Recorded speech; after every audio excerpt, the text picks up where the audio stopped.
तव कथामृतं तप्तजीवन कविभिरीरितं कल्मषापहं श्रवणमङ्गलं श्रीमदाततं भुवि गृह्णन्ति ये भूरिदा जनाः।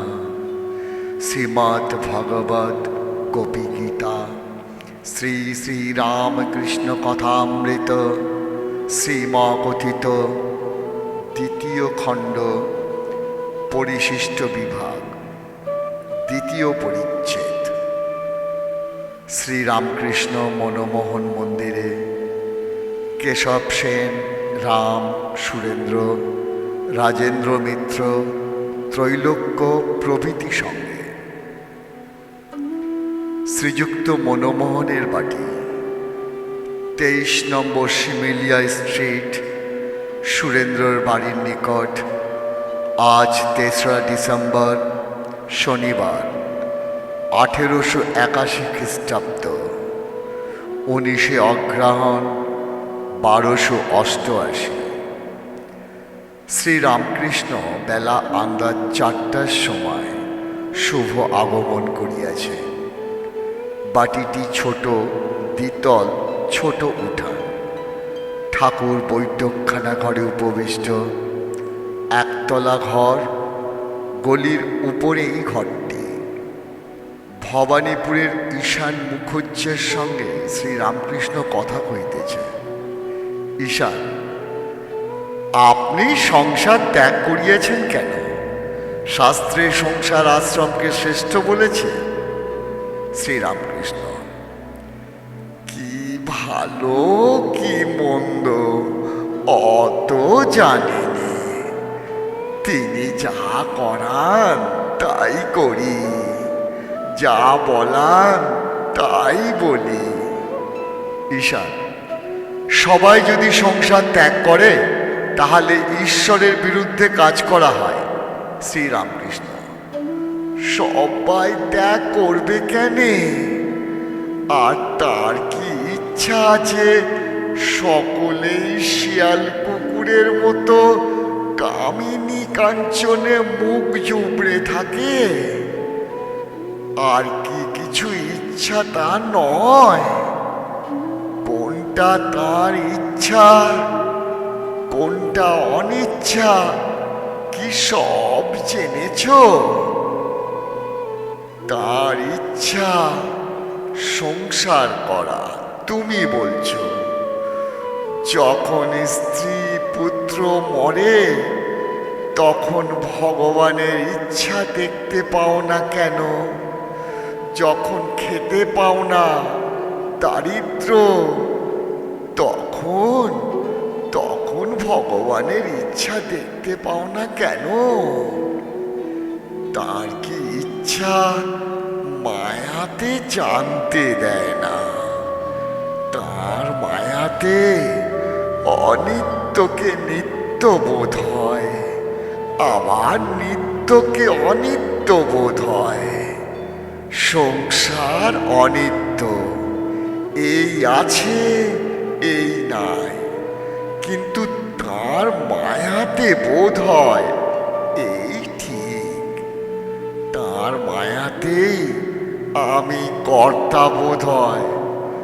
আর আমার এই সব স্ত্রী পুত্র ভাই ভগিনী বাপ মা বাড়িঘর এই সব আমার বোধ হয়। মায়াতে বিদ্যা অবিদ্যা দুই আছে।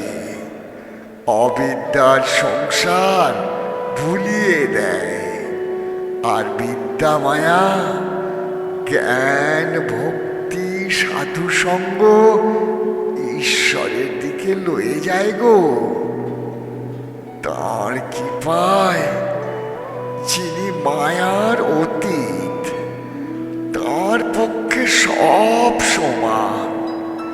বিদ্যা অবিদ্যা সব সমান। সংসার আশ্রম ভোগের আশ্রম, আর কামিনী কাঞ্চন ভোগ কি আর করবে? সন্দেশ গলা থেকে নেমে গেলে টক কি মিষ্টি মনে থাকে না। তবে সকলে কেন ত্যাগ করবে? সময় না হলে কি ত্যাগ হয়? ভোগান্ত হয়ে গেলে তবে ত্যাগের সময় হয়। জোর করে কেউ ত্যাগ করতে পারে? এক রকম বৈরাগ্য আছে, তাকে বলে মর্কট বৈরাগ্য। হীন বুদ্ধি লোকের ওই বৈরাগ্য হয়। রাঁড়ি পুতি বিধবার ছেলে মা সুতা কেটে খায়। ছেলের একটু কাজ ছিল, সে কাজ গেছে, তখন বৈরাগ্য হলো। গেরুয়া পড়লে কাশি চলে গেল। আবার কিছুদিন পরে পত্র লিখছে, আমার একটি কর্ম হইয়াছে, 10 টাকা মাহিনা। ওরই ভিতর সোনার আংটি আর জামা জোড়া কেনবার চেষ্টা করছে। ভোগের ইচ্ছা যাবে কোথায়? তৃতীয় পরিচ্ছেদ। ব্রাহ্ম ভক্তগণ সঙ্গে কেশব আসিয়াছেন। শ্রীরামকৃষ্ণ প্রাঙ্গণে বসিয়া আছেন। কেশব আসিয়া অতি ভক্তিভাবে প্রণাম করিলেন। ঠাকুরের বাম দিকে কেশব বসিলেন, আর দক্ষিণ দিকে রাম উপবিষ্ট। কিয়ৎকাল ভাগবত পাঠ হইতে লাগিল। পাঠান্তে ঠাকুর কথা কহিতেছেন। প্রাঙ্গণের চতুর্দিকে গৃহস্থ ভক্তগণ বসিয়া আছেন। শ্রীরামকৃষ্ণ ভক্তদের প্রতি, সংসারের কর্ম বড় কঠিন। বন বন করে ঘুরলে মাথা ঘুরে যেমন অজ্ঞান হয়ে পড়ে, তবে খুঁটি ধরে ঘুরলে আর ভয় নাই। কর্ম করো, কিন্তু ঈশ্বরকে ভুলো না। যদি বলো যে কালে এত কঠিন, উপায় কি? উপায় অভ্যাসযোগ। ও দেশে ছুতোরদের মেয়েরা দেখেছি, তারা একদিকে চিড়ে কুটছে, ঢেঁকি পড়বার ভয় আছে হাতে, আবার ছেলেকে মাই দিচ্ছে, আবার খরিদ্দারের সঙ্গে কথা কইছে, বলছে তোমার যা পাওনা আছে দিয়ে যেও। নষ্ট মেয়ে সংসারের সব কাজ করে, কিন্তু সর্বদা উপপতির দিকে মন পড়ে থাকে। তবে এটুকু হবার জন্যে একটু সাধন চাই। মাঝে মাঝে নির্জনে গিয়ে তাকে ডাকতে হয়। ভক্তি লাভ করে কর্ম করা যায়। শুধু হাতে কাঁঠাল ভাঙলে হাতে আঠা লাগবে, হাতে তেল মেখে কাঁঠাল ভাঙলে আর আঠা লাগবে না। এইবার প্রাঙ্গণে গান হইতেছে। ক্রমে শ্রীযুক্ত তৈলক্য গান গাইতেছেন। জয় জয় আনন্দময়ী ব্রহ্মরূপিণী।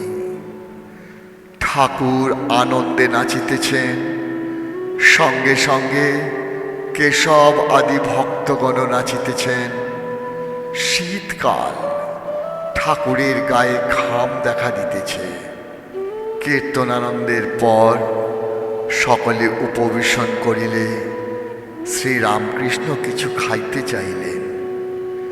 ভিতর হইতে একটি থালা করিয়া মিষ্টান্ন আদি আসিল। কেশব ওই থালাখানা ধরিয়া রইলেন। ঠাকুর খাইতে লাগিলেন।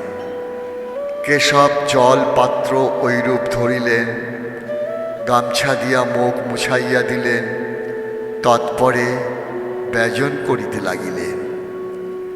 শ্রীরামকৃষ্ণ এইবার সংসারে ধর্ম হয় কি না আবার সেই কথা কহিতেছেন। শ্রীরামকৃষ্ণ কেশব আদির প্রতি, যারা সংসারে তাকে ডাকতে পারে তারা বীর ভক্ত। মাথায় 20 মণ বোঝা, তবু ঈশ্বরকে পাওয়ার চেষ্টা করছে, এরই নাম বীর ভক্ত। যদি বলো এটি অতি কঠিন, কঠিন হলেও ভগবানের কৃপায় কিনা হয়, অসম্ভব সম্ভব হয়। 1000 বছরের অন্ধকার ঘরে যদি আলো আসে, সে কি একটু একটু করে আসবে? একেবারে ঘর আলোকিত হবে। এই সকল আশার কথা শুনিয়া কেশবাদি গৃহস্থ ভক্তগণ আনন্দ করিতেছেন। কেশব রাজেন্দ্র মিত্রের প্রতি, আপনার বাড়িতে এইরূপ একদিন হলে বেশ হয়। রাজেন্দ্র, আচ্ছা তা তো বেশ। রাম, তোমার ওপর সব ভার। রাজেন্দ্র রাম ও মনমোহনের মেসমশাই। এইবার ঠাকুরকে উপরে অন্তপুরে লইয়া যাওয়া হইতেছে, সেখানে তিনি সেবা করিবেন। মনমোহনের মাতা ঠাকুরানী শ্যামা সুন্দরী সমস্ত আয়োজন করিয়াছেন। শ্রীরামকৃষ্ণ আসন গ্রহণ করিলেন। নানাবিধ মিষ্টান্ন আদি উপাদেয় খাদ্যদ্রব্য দেখিয়া ঠাকুর হাসিতে লাগিলেন ও খাইতে খাইতে বলিতেছেন, আমার জন্যে এত করেছ? 1 গ্লাস বরফ জলও কাছে ছিল। কেশবাদি ভক্তগণ প্রাঙ্গণে বসিয়া খাইতেছেন।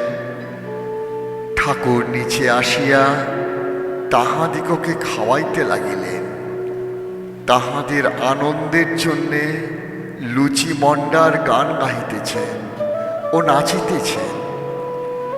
এইবার দক্ষিণেশ্বর যাত্রা করিবেন।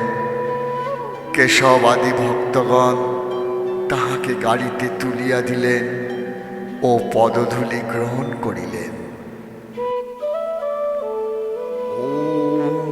নিরঞ্জনং নিত্যমনন্তরূপং ভক্তানুকম্পাদিত বিগ্রহং বৈ ঈশাবতারং পরমেশমিড্ঢং তং রামকৃষ্ণং শিরসা